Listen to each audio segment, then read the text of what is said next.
شاہ صاحب، میرا پہلا سوال یہ ہے کہ روحانیت میں بھی اور نفسیات کے بھی کئی ایسے ٹرینرز اور کوچز ہیں جو کہتے ہیں کہ اپنے خیالات کا مشاہدہ کرنا چاہیے، اپنے اندر پیدا ہونے والی تھاٹس کو آبزرو کرنا چاہیے. اس کا کیا مطلب ہے اور اس کا طریقہ کار کیا ہو سکتا ہے سر؟ جو خیالات انسان کے اپنے اندر سے جنم لیتے ہیں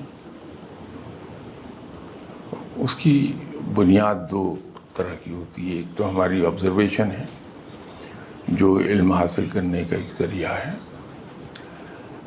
دوسرا لوگوں سے ہم ملتے ہیں، باتیں سنتے ہیں، پروگرام دیکھتے ہیں، وہاں سے جو چیزیں ہم ایبزارب کرتے ہیں وہ بنیاد بنتی ہیں ہمارے تھاٹس کی. اور بسا اوقات ایسا بھی ہو جاتا ہے کہ ایبزارب ہم نے کیا، وہاں سے باتیں اٹھیں، پھر اس پر سوالات ہمارے اپنے اندر سے اٹھنے لگتے ہیں. اب ان سوالات پر اگر ہم غور کرنا شروع کر دیں تو اس لحاظ سے یہ بڑی مبارک چیز ہو جائے گی کہ ہمارے علم بڑی تیزی سے آگے بڑھتا ہے. کیونکہ ایک بڑی سمپل سادہ بات ہے کہ غور و فکر سے علم میں اضافہ ہوتا ہے. تو جب ہم اپنے ہی خیالات کو ایگزامن کر کے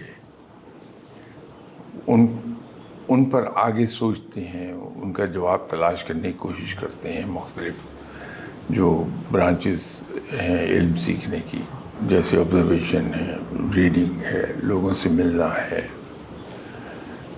میڈیا ہے، تو ان سے ہم وہ سوال حاصل کرنے کی، ان سوالات کے جوابات حاصل کرنے کی کوشش کرتے ہیں تو ہم آگے بڑھتے ہیں. ٹھیک ہے سر. یہ جو قرآن میں بھی ہے جی سر. کہ تم غور و فکر کیوں نہیں کرتے، غور کیوں نہیں کرتے، وہ اسی لیے ہے کہ جب ہم قرآنی آیات پر غور کرنا شروع کریں گے تو ہم پہ بہت سے دروازے کھلنے لگتے ہیں اور بہت سی چیزیں ہمیں سمجھ آنے لگتی ہیں.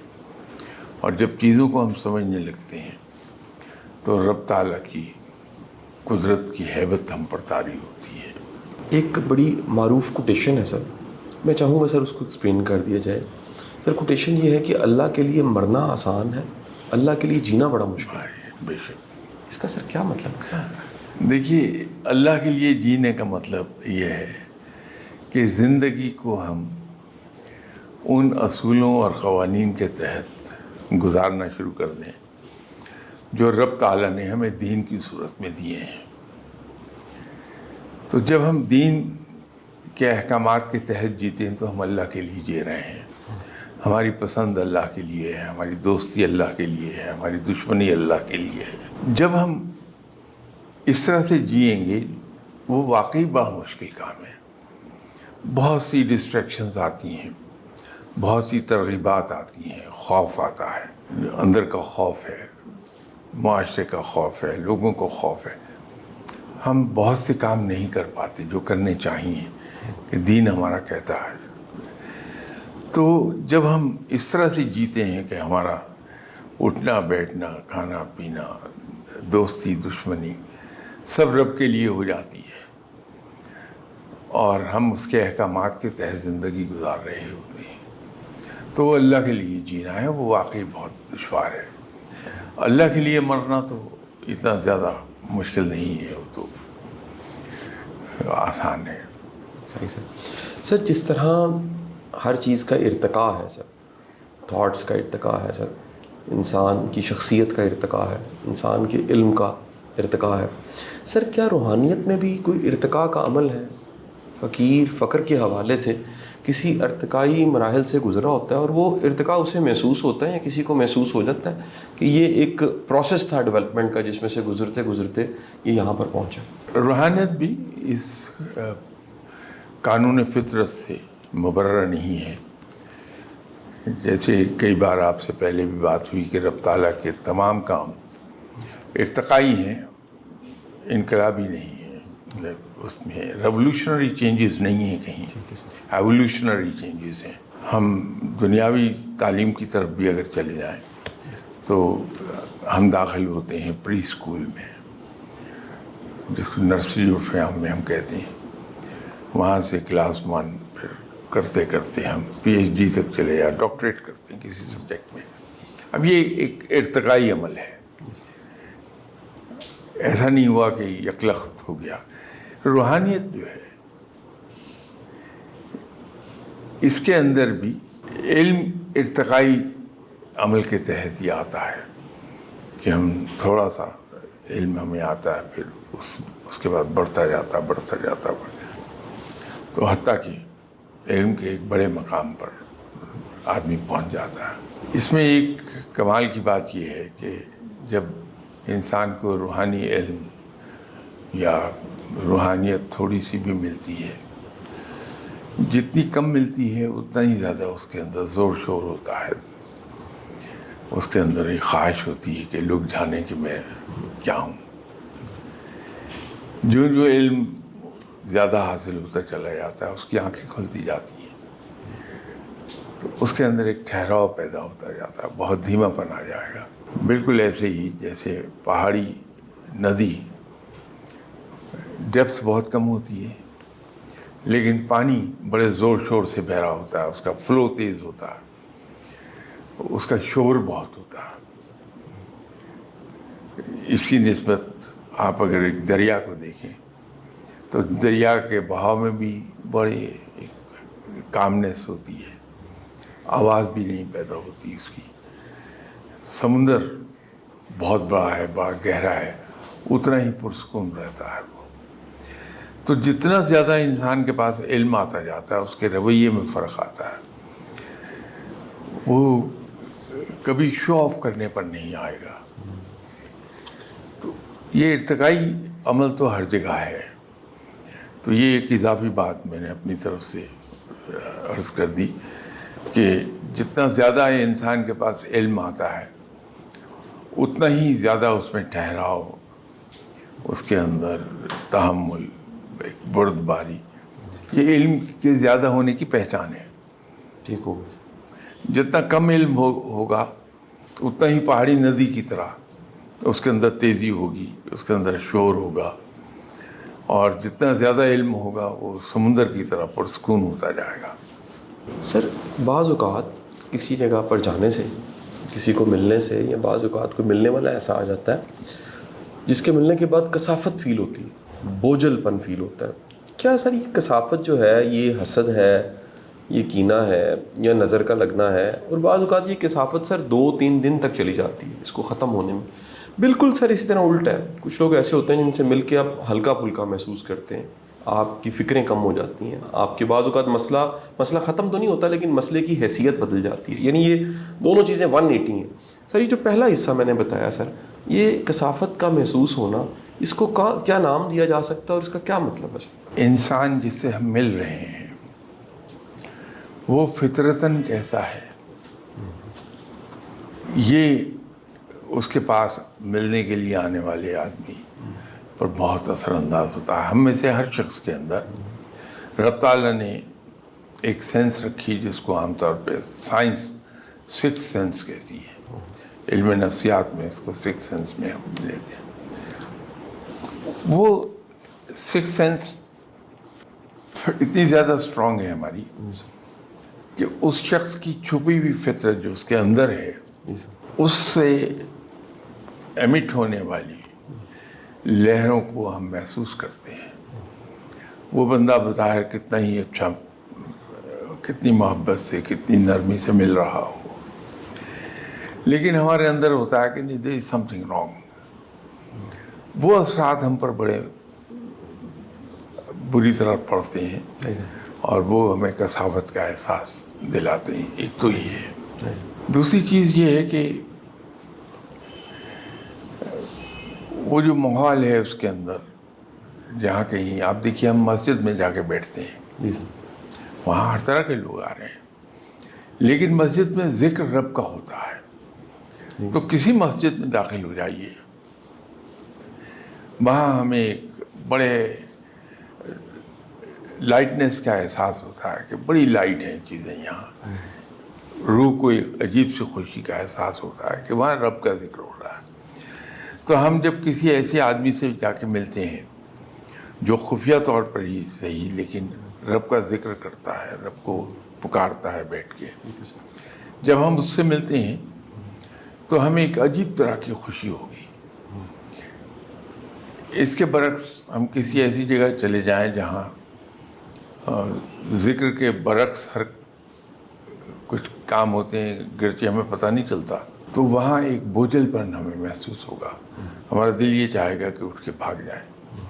تو وہ جو ہمارے اندر کی ایک چھٹی حص ہے وہ سینس کر رہی ہوتی ہے انوائرمنٹ کو، اس آدمی کے اندر جو اس کی اپنی اصل فطرت ہے اس کو، تو اس کے اثرات ہم پر مرتب ہوتے ہیں، اور دونوں طرح کے اثرات مرتب ہوتے ہیں ہم پر.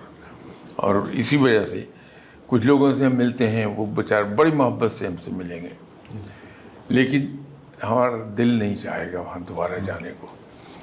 بیٹھے ہوئے دل چاہے گا کہ بس اب جلدی سے اپنا کام کریں چلے جائیں. کچھ لوگ ہوتے ہیں جن سے آپ ملتے ہیں تو خام خواہ میں دل چاہتا ہے دوبارہ ملنے کو، خام خواہ میں دل چاہتا ہے ان کے پاس زیادہ وقت گزارنے کو.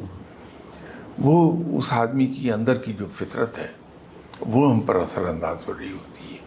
بالکل صحیح صاحب. سر کون سا سر لیول ہے جہاں پر ہم یہ کہہ سکتے ہیں کہ یہاں نفسیاتی علاج کروانا چاہیے؟ سر اس سے ملتا جلتا سوال پہلے ہو چکا ہے، لیکن اس سوال کا میں تھوڑا سا بیک گراؤنڈ بتانا چاہوں گا سر. کہ ایک تو سر ہمارے ہاں نفسیاتی علاج کو ایک ٹیبو، ایک کہہ لیجیے اسٹگماٹائز کر دیا جاتا ہے کہ یہ کوئی بری چیز ہے، کوئی بیمار ہے. جس طرح سر جسم بیمار ہو جاتا ہے، جسم کے اعضاء بیمار ہو جاتے ہیں، اس طرح ذہنی بیماریاں ہیں. سر کون سا لیول ہے جہاں پر ہمیں پھر علاج کی طرف چلے جانا چاہیے؟ کیونکہ معالج کے پاس بعض اوقات وہ میڈیسن سے شروع کرتا ہے یا کاؤنسلنگ کرتا ہے، اور کون سا لیول ہے جہاں پر سر خود کو خود ہی سمجھا لینا چاہیے؟ سر دیکھیے، یہ معالج تک جانے کی یا نفسیاتی علاج کرانے کی ضرورت اسی وقت ہمیں پیش آتی ہے جب ہم شروع میں توجہ نہیں دیتے.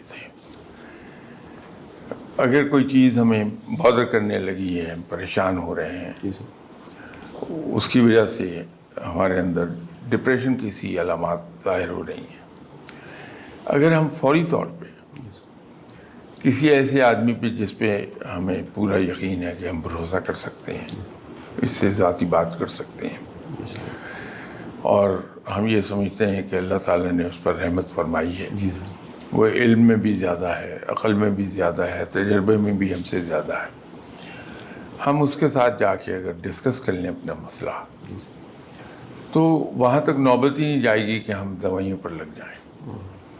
نوبت اس وقت آتی ہے جب ہم اپنے پرابلمس کو اپنے اندر رکھتے ہیں، گھٹن پیدا ہوتی ہے، وہ اندر ہی اندر بڑھتی جاتی ہیں چیزیں، پھر ایک وقت آتا ہے کہ ہمارے برداشت سے باہر ہو جاتی ہیں، تو ہمارے ارد گرد ہمارے خاندان کے افراد پر ظاہر ہونے لگتا ہے کہ بندہ بہت ہی اپسیٹ ہے، اٹھ پٹانگ حرکتیں شروع ہو گئی.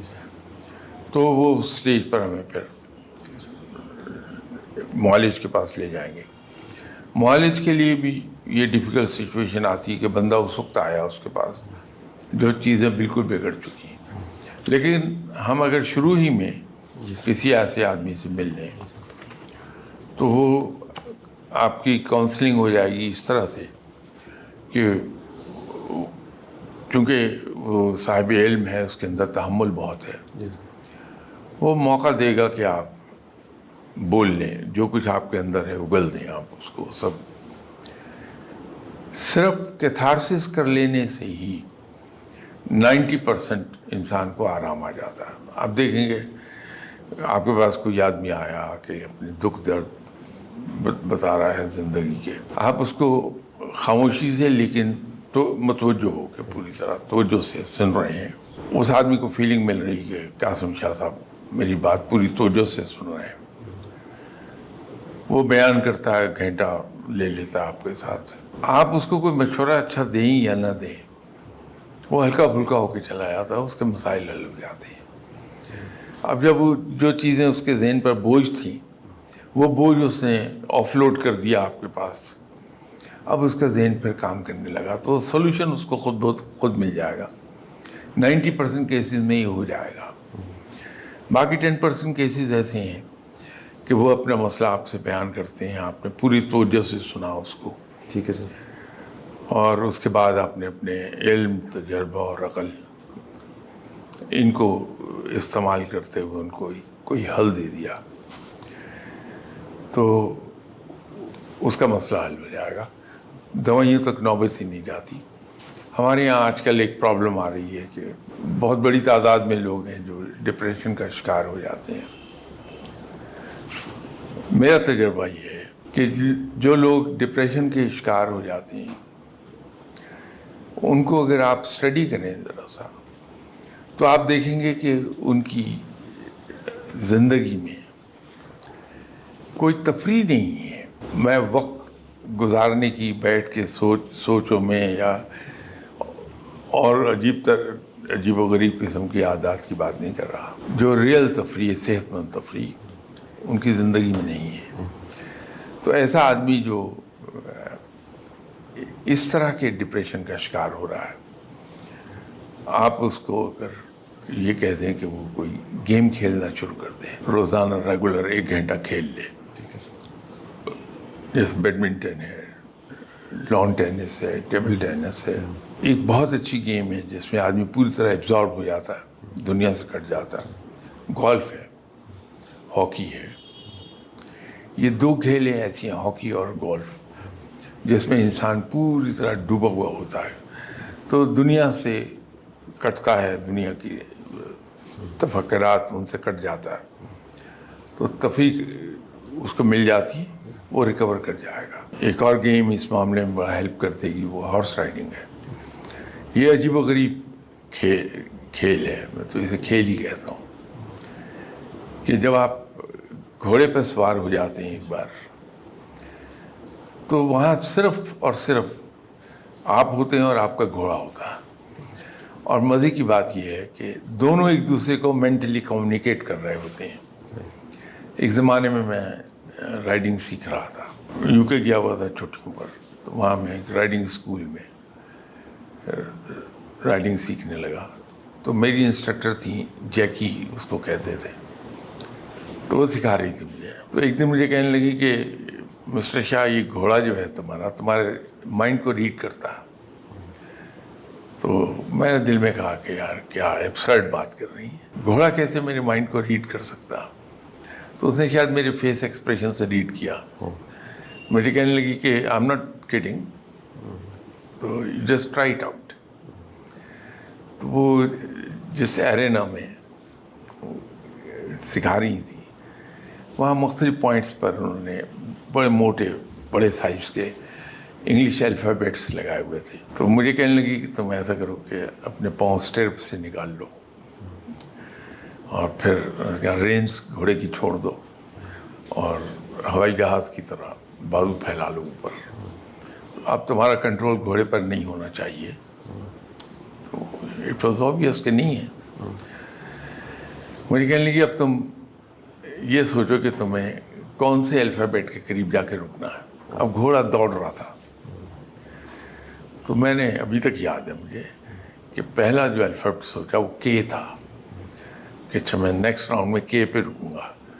تو آئی واز شاکڈ کہ وہ گھوڑا دوڑ رہا تھا، راؤنڈ پورا کر کے آیا، کے پر جا کے کھڑا ہو گیا. میں نے کہا ایسی کوئی انسیڈنس ہے. نیکسٹ پہ میں نے ای سوچا، تو دوبارہ گھوڑا جا کے وہاں پہ اس دن مجھے احساس ہوا کہ میرا گھوڑا میرے سے کمیونیکیٹ کرتا ہے مینٹلی. اتنی ایبزاربنگ گیم ہے کہ انسان اپنے سارے دکھ بھول جاتا ہے. اسی طرح گولف ہے. ٹھیک ہے سر. گولف آپ کھیل رہے ہیں تو آپ کا مائنڈ پوری طرح ادھر ایبزارب ہوا ہوا ہے. اپنے ذہن کو آپ تفریح دیجیے، اس کو ایک بریک چاہیے. ٹھیک ہے سر. اگر کوئی آدمی ڈپریشن کا شکار نہیں بھی ہوتا تو آپ ان لوگوں کو دیکھیے جو صرف کام میں ڈوبے ہوئے ہیں. ٹھیک ہے سر. ان کا مشن زندگی کا ایک ہی ہے کہ مجھے اوپر اٹھنے کے لیے محنت کرنی ہے. نتیجہ یہ ہے کہ وہ 18 آورز آؤٹ آف 24 آورز کام کر رہے ہیں. فیملی لائف ان کی متاثر ہوئی بھی ہے، سوشل لائف ہے نہیں، تفریح ان کی زندگی میں کوئی نہیں ہے. یہ کچھ عرصے کے بعد آپ انہیں دیکھیں گے یہ اکتاہٹ کا شکار ہو جاتے ہیں. وہ اصل میں ان کی مینٹل فٹیگ ہے جو ان کے جسم پر بھی اثر انداز ہو رہی ہے. ٹھیک سر. تو کچھ عرصے کے بعد یہ ہوگا 5-10 سال جو محنت کر لی تو وہ کاٹ کا شکار ہوں گے کہ میں چھوڑ کے سب کچھ بھاگ جاؤں. ٹھیک ہے سر. ان کے اندر وہ ڈس انٹرسٹڈ لگنے لگیں گے اپنے کام میں. ایفیشنسی ڈراپ کرتی ہے. آپ دیکھیے ملٹی نیشنلز ہمارے یہاں اینول لیو ملتی ہے جسے ہم پریویلیج لیو بھی کہتے ہیں. وہ ڈسکریج کرتے ہیں اپنے ہر امپلائی کو کہ وہ چھٹی پر نہ جائے. وہ اس آئیڈیا کو ڈسکریج کرتے ہیں, چھٹی پر نہ جانے کے آئیڈیا کو. وہ سال کے شروع میں ہر امپلائی سے ایک شیڈول مانگ لیتے ہیں کہ آپ کب جانا چاہیں گے چھٹی پر. وہ آپ کو فورس کرتے ہیں ٹو گو آن لیو کہ وہ جو 3 ہفتے کی آپ کی اینول لیو ہے وہ آپ فیملی کے ساتھ کہیں باہر جائیے. وہ اسی لیے ہے کہ ایک بریک دے دی. جب وہ امپلائی واپس آتا ہے چھٹی گزار کے تو پہلے سے زیادہ دلچسپی کے ساتھ کام کر رہا, اس کی ایفیشنسی ہائی رہتی ہے. تو ایسا نہیں ہے کہ وہ کمپنیاں ہماری ہمدرد ہیں, وہ اپنے کام کی انٹرسٹ پہ ہمیں بھیجتی ہیں چھٹی پر کہ آپ جائیے. کچھ جگہوں پر تو لیو فیئر اسسٹنس بھی دی جاتی ہے کہ آپ کو فیملی کے ساتھ جانا ہے تو آپ کو ایک سرٹن اماؤنٹ لیو فیئر اسسٹنس کے طور پہ دے دیں گے کہ آپ چھٹیوں پر خرچ کر لیں. وہ اسی لیے ایفیشنسی بڑھ جاتی ہے ایک دم. سر جتنے سر نفسیاتی عارضے ہیں, میں سر چاہوں گا کہ 1-2 نفسیاتی عارضے جنہیں مائلڈ ڈس آرڈرز کہتے ہیں سر, اس کا کوئی روحانیت میں سر علاج بتا دیجیے یا لاجک کے ساتھ سر. کوئی لائک سر انگزائٹی اگر کسی کو رہتی ہے تو سر اس کا کوئی سلوشن ہے سر. آبسیسو کمپلشن ڈس آرڈر ہے سر, اس کا کوئی سلوشن ہے سر. ڈپریشن کا تو آپ نے کافی حد تک سر بڑا تفصیل سے بتا دیا کہ اس کا یہ سلوشن ہے سر. تو سر یہ جو چھوٹے چھوٹے عارضے ہیں سر, موڈ ڈس آرڈر ہے سر, یہ بڑا کامن ہے سر. لوگ جو ہیں وہ تھوڑی دیر کے بعد ان کا موڈ چینج ہو جاتا ہے سر. اس کے لیے سر کیا کیا جائے سر؟ جو روحانی آدمی ہے وہ لامحالہ عبادت گزار بھی ہوتا ہے, ظاہر کرے یا نہ کرے لیکن ہوتا عبادت گزار ہے. اور اس کی لو لگی رہتی ہے اپنے رب کی طرف. گاڑی چلا رہا ہے لیکن ذہنی طور پہ کنیکٹڈ ہے اپنے رب کے ساتھ, متوجہ اپنے رب کی طرف ہی ہے. وہ کھانا کھا رہا ہے لیکن متوجہ اپنے رب کی طرف ہے, دھیان اس کا رب کی طرف ہی جاتا ہے ہر وقت. تو جو لوگ رب کے ساتھ اتنی قربت کا ایک تعلق قائم کیے ہوئے ہیں, اتنا قربت کا دھیان پیدا کیے ہوئے ہیں رب کے طرف, وہ ہو ہی نہیں سکتا کہ وہ بندہ کبھی زندگی میں ڈپریس ہو جائے یا اس کو کوئی موڈ اس کے جو ہے وہ شفٹ ہوں, موڈ سوئنگز نہیں ہوں گے اس میں. تو جب آپ کسی روحانی آدمی کے پاس جاتے ہیں اور جا کے کہتے ہیں کہ میں اس طرح سے فلاں نفسیاتی عارضے میں مبتلا ہو گیا ہوں, وہ فوری طور پر آپ سے ایک بات کہتے ہیں کہ بیٹا تم باوضو رہا کرو, تم سجدے طویل کر لیا کرو, یا عشاء کی نماز کے بعد جا نماز پہ آنکھیں بند کر کے یہ تصور کر کے کہ آپ رب کے حضور حاضر ہیں, جا نماز پہ خاموش سناٹے میں وہاں بیٹھے رہیے. ہوگا کیا کہ آپ کا دھیان لگ جائے گا اپنے رب کی طرف, اور جب ایک بار آپ کا دھیان ادھر کو ہو گیا پھر کوئی نفسیاتی عارضہ تو آپ میں رہتا نہیں, کوئی ڈس آرڈر آپ کا سائیکلوجیکل ڈس آرڈر کوئی نہیں ہوگا آپ کو کبھی بھی. تو روحانی آدمی کے پاس جائیں گے وہ تو سیدھا سیدھا نصیحتیں تو کرتے نہیں ہیں روحانی لوگ. وہ کبھی آپ کو نہیں کہتے تم نماز پڑھ لو, تم کیوں نہیں پڑھتے نماز, روزہ کیوں نہیں رکھتے ہو, ہٹے کٹے ہو, صحت مند. وہ ایسے نہیں کہیں گے. وہ یہی کہیں گے کہ بیٹا کچھ بھی نہیں, آپ ٹھیک ہیں, صرف اتنی سی بات ہے کہ آپ باوضو رہ لیا کیجیے, مسئلہ حل ہو جائے گا آپ کا. وہ باوضو رہنا ہی اصل میں آپ کو رب کی طرف لے جائے گا, خود بخود ادھر کو چل پڑتا آدمی. یا وہ یہ کہیں گے کہ تم جو فرض نماز ہے وہ تو امام کے انڈر کمانڈ ہوتے ہیں کہ امام صاحب جب جیسی کمانڈ دیں گے ہم ویسے کریں گے. لیکن فرض نماز کے علاوہ جو ہم نوافل ادا کرتے ہیں، سنتیں پڑھتے ہیں، اس میں ہم آزاد ہوتے ہیں، کیونکہ وی آر ایٹ آور اون. تو اس میں سجدے طویل کرنے کا وہ کہہ دے گا. اب جب سجدے طویل انسان کرتا ہے تو بلڈ سپلائی آپ کے مائنڈ کی طرف بہت فلو ہو جاتا ہے. میں اس لیے کہا کرتا ہوں کہ نماز در حقیقت یوگا کی بڑی ایڈوانسڈ فارم ہے. تو جب ہم سجدہ طویل کرتے ہیں تو بلڈ رش کرتا ہے ہمارے برین کی طرف، اور برین کو جب بلڈ زیادہ ملتا ہے تو آکسیجن اتنی زیادہ ملتی ہے، اور برین اتنی ہی شدت سے کام کرنے لگتا ہے، اتنا بہتر طریقے پہ. تو ڈس آرڈرس خود بخود ختم ہونے لگتے ہیں. سر کچھ لوگ ہر واقعے کا منفی پہلو دیکھتے ہیں سر. اچھا، وقت گزرنے کے ساتھ ساتھ یہ ان کی عادت اور مضبوط ہو جاتی ہے. مطلب ایسا شخص جو منفی پہلو دیکھتا ہے وہ 60s کی ایج میں 70s کی ایج میں آ چکا ہے تو وہ سر صرف منفی پہلو ہی دیکھے گا اور اپنی زندگی کو بھی بڑا وہ مشکل کر لیتا ہے. سر ایسے شخص کو کیا کرنا چاہیے اور ایسے شخص کے ساتھ جڑے لوگوں کو کیا کرنا چاہیے؟ دیکھیے، یہ منفی پہلو، صرف منفی پہلو دیکھنے والے لوگ یہ دوسروں کے لیے تو مصیبت نہیں بنتے بیچارے، خود اپنی ذات کے لیے مصیبت بن جاتے ہیں. اس کی جڑیں کہیں بچپن میں ہوتی ہیں. ان کو ہر وقت یہ کہا گیا ہے کہ تم بیکار ہو، تم نالائق ہو، تم سے کام نہیں ہوگا. نتیجہ یہ ہوتا ہے کہ ان کی زندگی میں نگیٹیوٹی زیادہ اوور ویلمنگ ہوتی ہے. اس کا بہترین طریقہ یہ ہے کہ ہر کام میں ان کی توجہ اس کی پازیٹیو سائڈ پر دلوا دی جائے، اور جب وہ چیزیں ویسی ہی پروو ہوں تو اس کو پھر خاص طور پر کہہ دیا جائے، جو کہ ویسے اخلاقاً اچھا نہیں ہے، لیکن یہ علاج ہے اس کا، کہ دیکھیے میں آپ سے کہتا تھا نا کہ یہ آدمی سچا ہے، یہ غلط نہیں کہہ رہا، وہ سچا نکلا. دیکھیے اس طرح سے بغیر اس کو نیگیٹ کیے آپ پریکٹیکلی اس کو کریں، آدمی نگیٹیوٹی سے ہٹ جاتا ہے. دوسرا، اس کو ایک بات کا یقین ضرور ہم دلائیں کہ تم بڑے کیپیبل آدمی ہو، تمہارے اندر بڑی صلاحیتیں ہیں، تم یہ کر سکتے ہو. وہ کہتا ہے کہ نہیں میں وہاں نہیں پہنچ سکوں، میری گاڑی راستے میں خراب ہو جائے گی. میں تمہیں ضمانت دے رہا ہوں تمہاری گاڑی کو کچھ نہیں ہوگا، تم جاؤ، اگر ہو تو مجھے بتانا. تو جب نہیں ہوتی تو دیکھو میں تمہیں کہہ رہا تھا نا تمہاری گاڑی بڑی اچھی ہے. تو یہ نگیٹیوٹی اس کی نکل جائے گی. اس کو میڈیسن کی ضرورت نہیں ہے.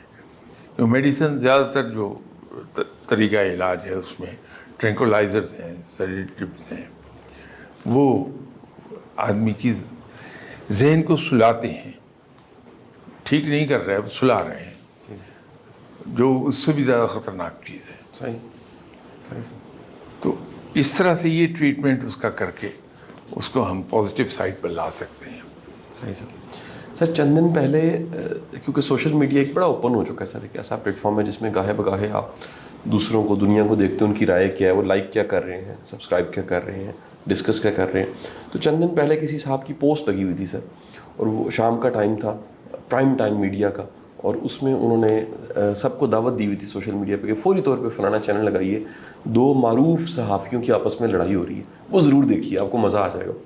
سر اس معاشرے میں کسی کی تکلیف یا لڑائی یا دکھ دیکھ کے لوگوں کو راحت، خوشی اور سکون ملتا ہے. یہ جو رجحان بڑھ گیا ہے سر، یعنی خوشی حاصل کرنے کے لیے ہمیں کسی کی تکلیف چاہیے، یہ رجحان سر کیوں بڑھ گیا؟ میرا خیال ہے کہ یہ اس چیز نے رفتہ رفتہ جنم لیا ہے، اور رفتہ رفتہ یہ عادت ہم میں بڑھی ہے. ابھی اگر آپ یہ چاہتے ہیں کہ آپ کا چینل بہت کامیاب ہو جائے تو نیگیٹو باتیں کیجیے، دوسروں کی پگڑی اچھالیے، جتنی سخت زبان استعمال کر سکتے ہیں وہ کر لیجیے، تو وہ شروع میں پاپولر ہو جائے گا. لیکن انسان کے اپنے اندر بھی اچھائیاں چھپی ہیں. کچھ عرصے کے بعد آپ چڑھ جائیں گے اس سے کہ چھوڑو یہ بکواس ہے، اس کو کیا دیکھنا. وہ وقتی ایک چیز ہے. ہمارے یہاں تفریح کی کمی ہے، صحت مند تفریح کہیں نہیں ہے. ٹھیک ہے سر. ہمارے پاس جو کچھ پلے گراؤنڈس تھے وہ بھی ہم نے چھین لیے، وہ اس پہ پلاٹنگ کر کے اس بیچ ڈالا ہم نے.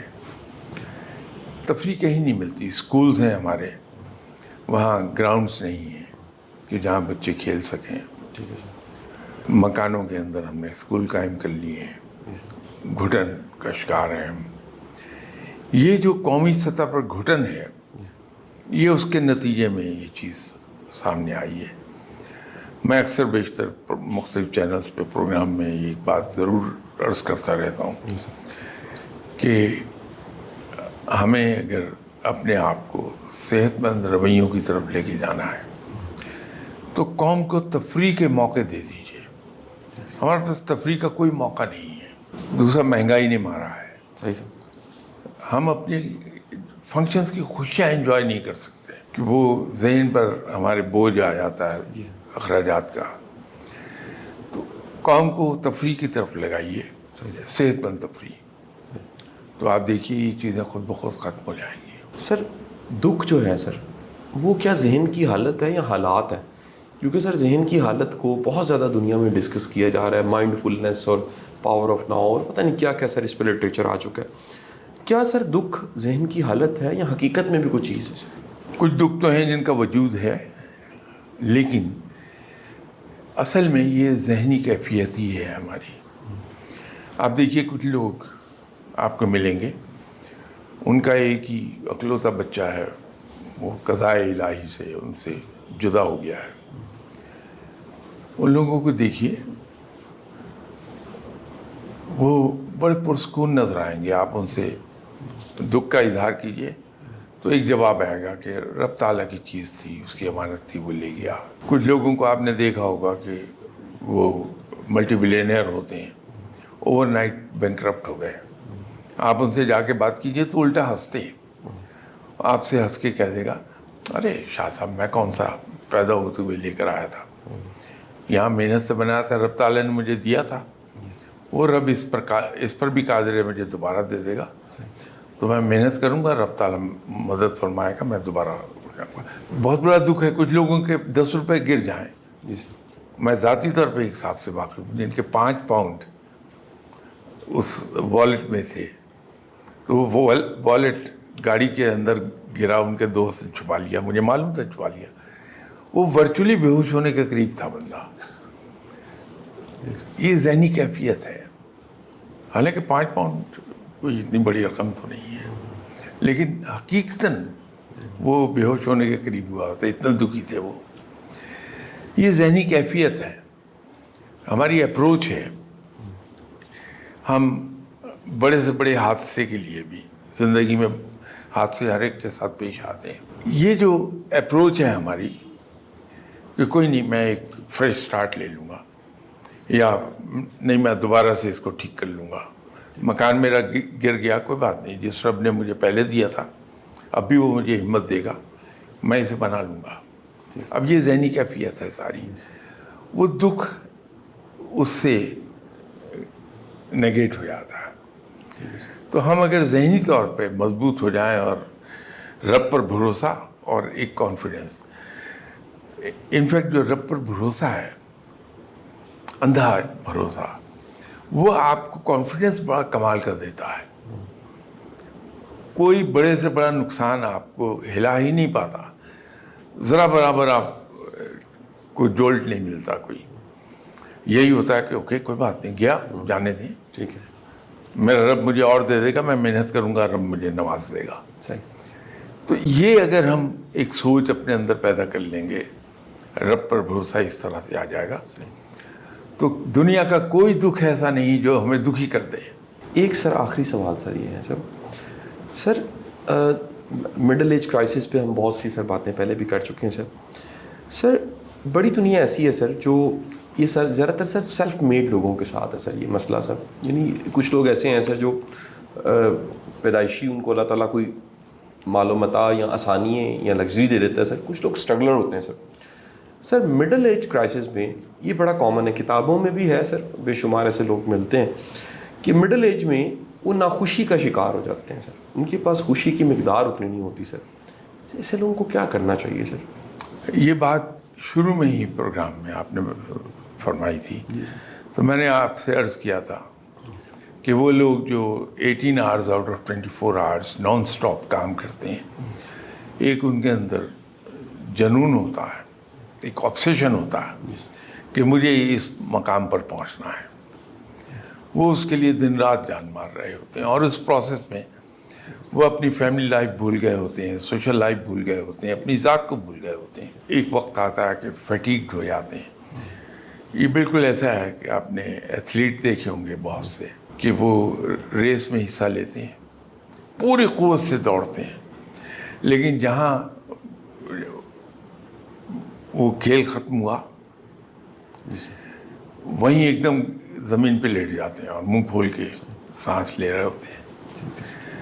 وہ جو مقابلے کا جذبہ ہے, مسابقت کا جذبہ, وہ باوجود تمام تر تھکن کے, باوجود تمام تر پریشر کے, وہ دوڑتے چلے جاتے ہیں.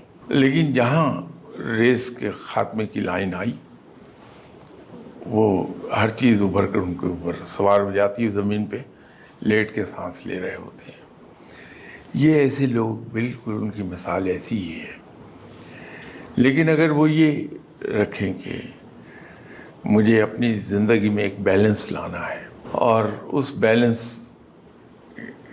کا طریقہ یہ ہے کہ میری فیملی لائف بھی کسی طرح بھی متاثر نہ ہو, میری سوشل لائف متاثر نہ ہو, میری اپنی ذات بھی نگلیکٹ نہ ہو جائے, تو وہ ٹائم کو تقسیم اس طرح سے کر لیں کہ محنت اور اپنے کام کاج کو, جو ان کا آبجیکٹو سیٹ کیا ہوا ہے, اس کو اچیو کرنے کے لیے جو اتنی محنت اور اس کی چاہیے وہ پوری کر لیں. لیکن باقی وقت میں اپنی فیملی کو بھی وقت دے دیں, اپنی ذات کو بھی وقت دے دیں. یہ فیٹیگ سیٹ ان نہیں ہوتی پھر آدمی. لیکن ہم عادتاً یا تو کرتے ہیں, ہماری توجہ صرف ایک ہی بات پر رہ جاتی ہے کہ مجھے آگے بڑھنا ہے.